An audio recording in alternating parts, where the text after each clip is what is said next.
Hello to all. இப்போ நம்ம என்ன டீட்டெயில்ஸ் பார்க்க போகிறோம் அப்படின்னா, எஸ்டிஓ நோட்டீஸ் போர்டில் நேற்று அனௌன்ஸ்மெண்ட் கொடுத்துருக்காங்க. சங்கர் சார் வித்ட்ராவல் ரெக்வஸ்ட் கொடுக்கலாம் அப்படின்னு. வித்ட்ராவல் ரெக்வஸ்ட் கொடுக்க சொல்லிட்டாங்க. ஆனால் யாரெல்லாம் ரெக்வஸ்ட் கொடுக்கலாம், அப்புறம் அதுக்கு முன்னாடி பேங்க் டீட்டெயில் அப்டேட் பண்ண மாதிரி இருந்துச்சு அப்படின்னா அதையும் அப்டேட் பண்ணலாம் அப்படிங்கிற மாதிரி சொல்லியிருக்காங்க. ஸோ அதை பற்றின வீடியோ தான் இந்த வீடியோ நம்ம கொடுத்துருக்கோம். ஃபஸ்ட் நம்ம பேங்க் டீட்டெயில் அப்டேட் கொடுக்குற மாதிரி இருந்துச்சு அப்படின்னா அதை எப்படி அப்டேட் பண்ணுறது அப்படிங்கிறத ஃபஸ்ட்டு பார்த்துருவோம். ஏன்னா நம்ம பேங்க் அப்டேட் கொடுத்தா தான் நம்ம இப்போ ரெக்வஸ்ட் கொடுக்க முடியும். அதாவது பேங்க் டீட்டெயில் அப்டேட் பண்ணணும்னு நினைக்கிறவங்களுக்கு மட்டும் நான் சொல்கிறேன். இல்லை பழைய டீட்டெயில்ஸே இருக்கும் அப்படிங்கிறவங்களுக்கு தேவையில்லை, நீங்கள் ஆட்டோமேட்டிக்காகவே ரெக்வஸ்ட் கொடுக்குறதுக்கு அப்ளை பண்ணிடலாம். ஸோ ஃபஸ்ட்டு பேங்க் டீட்டெயில்ஸ் எப்படி அப்டேட் பண்ணுறது அப்படின்னு பார்ப்போம். அதுக்கு முன்னாடி ஒரு சின்ன டீட்டெயில்ஸு, அதாவது பழைய டீட்டெயில்ஸ் உள்ளவங்க இப்போ நீங்கள் மறுபடியும் பேங்க் டீட்டெயில் அப்டேட் பண்ண வேண்டிய அவசியம் இல்லை. எனக்கு பழைய அக்கௌண்ட் நம்பரு, பழைய பேன் ஐடி, பேன் நம்பரு, பழைய அக்கௌண்ட்டே ஓகே தான், பழைய அக்கௌண்ட்டே எனக்கு கிரெடிட் ஆனாலும் ஓகே தான் அப்படின்னு நினைக்கிறவங்களுக்கு அப்டேட் பண்ண வேண்டிய அவசியம் இல்லை. ஆனால் இப்போ எனக்கு சேஞ்ச் பண்ணி ஆகணும், இப்போ ஏதாவது பழைய அக்கௌண்ட் நம்பர்ஸில் ஏதாவது ப்ராப்ளம், இல்லை ஏதாவது ஒவ்வொருத்தருக்கும் பிரச்சனை இருக்கும்ல, அது மாதிரி ஏதாவது ப்ராப்ளம் இருந்துச்சு அப்படின்னா இப்போ அப்டேட் பண்ணி தான் ஆகணும் அப்படின்னு நினைக்கிறவங்க மட்டும் இந்த அப்டேட் கொடுங்க.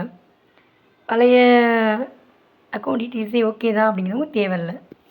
போர்ட்டல் பேஜ் ஓப்பன் ஆனதுமே நமக்கு இந்த பேஜ் ஓப்பன் ஆகும்.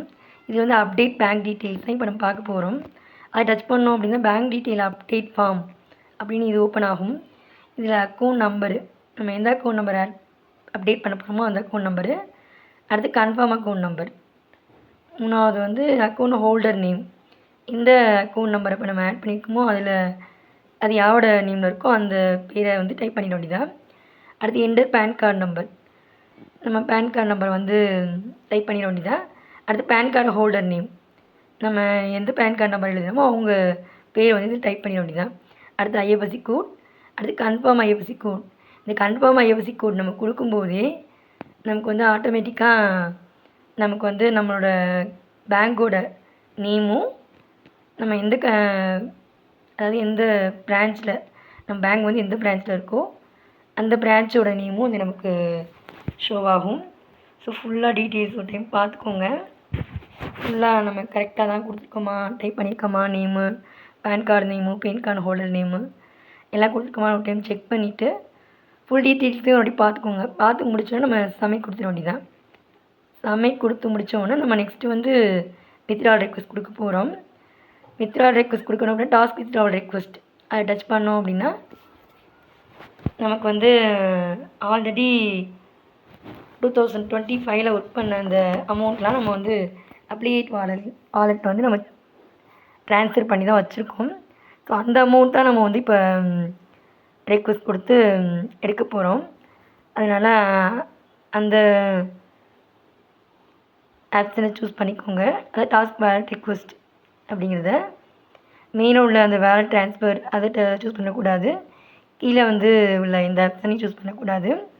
டாஸ்க் வித்ட்ராவல் ரெக்வஸ்ட் இதை சூஸ் பண்ணோம் அப்படின்னா நமக்கு அப்ளிகேட் வேலெட்டில் எவ்வளோ அமௌண்ட் அப்படின்னு காட்டும் இருக்கோ. அதை நம்ம அந்த என்டர் அமௌண்ட் அப்படிங்கிற இடத்துல நம்ம டைப் பண்ணிட்டோம் அப்படின்னா சப்மிட் கொடுத்துட்டோம் அப்படின்னா என்டர் டைப் பண்ணிவிட்டு நம்ம சப்மிட் கொடுத்தோம் அப்படின்னா இந்த மாதிரி ஒரு ரெக்வஸ்ட் நோட்டிஃபிகேஷன் காட்டுது க்ரீன் கலரில், வித்ட்ராவல் ரெக்வஸ்ட் சக்ஸஸ்ஃபுல்லி சப்மிட்டட் அப்படின்னு.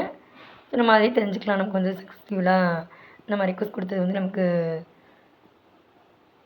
ஆயிடுச்சு அப்படின்னு. நம்ம அப்டேட் கொடுத்த டீட்டெயில்ஸோடு தான் இந்த அப்ளிகேட் வாலெட்டில் எவ்வளோ அமௌண்ட் இருக்குது அப்படிங்கிற டீட்டெயில்ஸ் நமக்கு காட்டுது. ஸோ நம்ம ₹1 ரெக்வஸ்ட் கொடுக்கலான்னு சொல்லியிருக்காங்க. ₹1 இருந்தாலும் கொடுக்கலாம், அதுக்கு மேலே எவ்வளோ அமௌண்ட் இருந்தாலும் கொடுக்கலான்னு சொல்லியிருக்காங்க. அதனால் உங்களுக்கு ஃபுல்லாக கொடுத்தாலும் ஓகே தான். இல்லை நீங்கள் எவ்வளோ கொடுக்க நினைக்கிறீங்களோ அவ்வளோ அமௌண்ட் கொடுத்துட்டு அவ்வளோ அமௌண்ட் அந்த என்டர் அமௌண்ட்டுக்கு இடத்துல டைப் பண்ணிவிட்டு சப்மிட் கொடுத்துட வேண்டியது தான். இந்த ஒர்க்கு முடிஞ்சுது. இதோட டீட்டெயில்ஸ் நம்ம கொஞ்சம் விளக்கமாக பார்ப்போம். அப்போ தான் சங்கர் சார் சொன்னது டீட்டெயில்ஸு, எவ்வளோ நாள் நம்ம இந்த ரெக்வஸ்ட் கொடுக்கலாம் அப்படிங்கிற மற்ற டீட்டெயில்ஸும் உங்களுக்கு புரியும். நேற்று நோட்டீஸ் போர்டில் இந்த அனௌன்ஸ்மெண்ட் வந்திருந்தது 11:30 மணிக்கு. ஸோ இந்த வீடியோ பார்த்தாலும் நீங்கள் சங்கர் சார் கொடுத்த அந்த அனௌன்ஸ்மெண்ட் வீடியோ வந்து அந்த வாய்ஸ் வந்து கேளுங்க. அப்போ தான் உங்களுக்கு வந்து டீட்டெயில்ஸ் புரியும். சாரி, ஒரு விஷயம் மட்டும் மிஸ் பண்ணிட்டேன். அதாவது நம்ம சப்மிட் கொடுத்த உடனே நமக்கு வந்து எப்போதும் நம்ம போர்ட்டல் பேஜில் அந்த வித்ட்ராவல் ரெக்வஸ்ட் கொடுத்தோம்ல, அந்த ஆப்ஷன் கீழே வித்ட்ராவல் ரெக்வஸ்ட் கொடுத்து அந்த ஹிஸ்ட்ரி ஓப்பன் ஆகும். அதை நம்ம செக் பண்ணோம் அப்படின்னாவே நம்ம இப்போ ரெக்வஸ்ட் கொடுத்த அந்த அமௌண்ட்டு, டேட்டு, அப்புறம் கிரெடிட் ஆச்சு அப்படின்னா அதுக்கு ரீசனு எல்லாமே ஆட் ஆகும். ஸோ அந்த பேஜ் எல்லாருக்கும் ஓப்பன் ஆகும், ஷோ ஆகும். ஸோ அதையும் செக் பண்ணிக்கோங்க. அந்த விஷயம் இதில் ஆட் பண்ண வந்துட்டேன், அதனால் நான் மறுபடியும் சொல்கிறேன். ஓகே, வாங்க மற்ற டீட்டெயில்ஸ் பார்ப்போம். அப்ளிகேட்டில் ஒர்க் பண்ணிகிட்ருக்கோங்க. அப்புறம் நியூ மெம்பர்ஸ் கூட இப்போ மந்த்லியும் தான் ஒர்க் பண்ணிகிட்ருக்காங்க. ஸோ இப்போ ஒர்க் பண்ணிகிட்ருக்க அமௌண்ட் ஃபுல்லாக, அதாவது 2026 நம்ம ஒர்க் பண்ணிகிட்ருக்க இந்த அமௌண்ட்லாம் இப்போது நம்ம கொடுக்கக்கூடிய இந்த ரெக்வஸ்ட்டு, அது 2025 ஒர்க் பண்ணதுக்கான வித்ட்ராவல் ரெக்வஸ்ட் தான் இப்போ நம்ம கொடுக்குறோம்.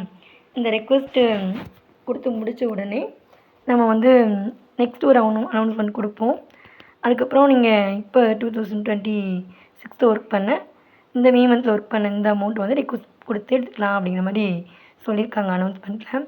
அனௌன்ஸ்மெண்ட் வந்து இப்போ நேற்று, அதாவது மண்டே நைட்டு 11:30 கொடுத்துருக்காங்க.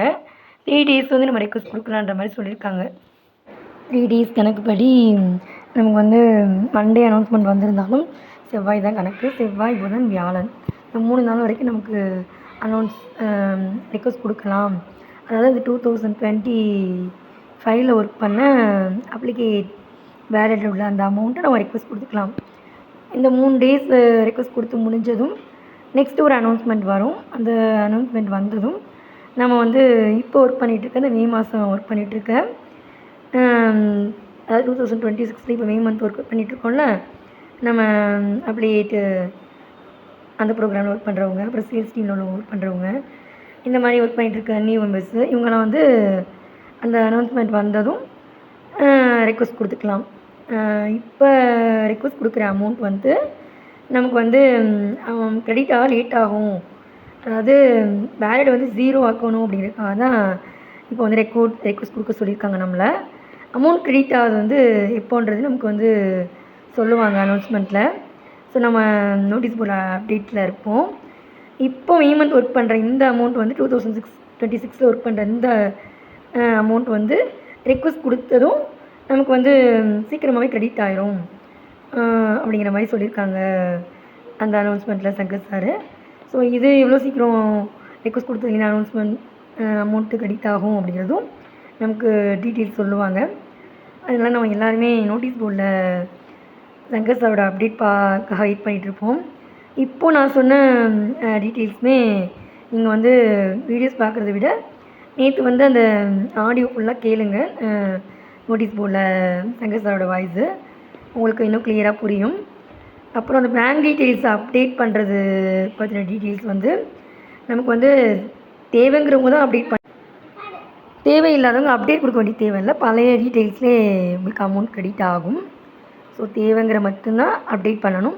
தேவையில்லாதவங்களுக்கு பழைய அக்கௌண்ட் டீட்டெயில்ஸே இருக்கட்டும் அப்படிங்கிற மாதிரி தான் சொல்லியிருக்காங்க. ஃபுல் டீட்டெயில்ஸும் அப்டேட் பண்ணிட்டேன்னு தான் நினைக்கிறேன். ஸோ உங்களுக்கு எதுவும் டவுட் இருந்ததுன்னா கமெண்ட் பாக்ஸில் கேளுங்க. நோட்டீஸ் போர்டும் வாட்ச் பண்ணிக்கோங்க. வீடியோ பிடிச்சிருந்ததுன்னா லைக் பண்ணுங்கள், ஷேர் பண்ணுங்கள் அண்ட் சப்ஸ்கிரைப் பண்ணுங்கள். Thanks to all.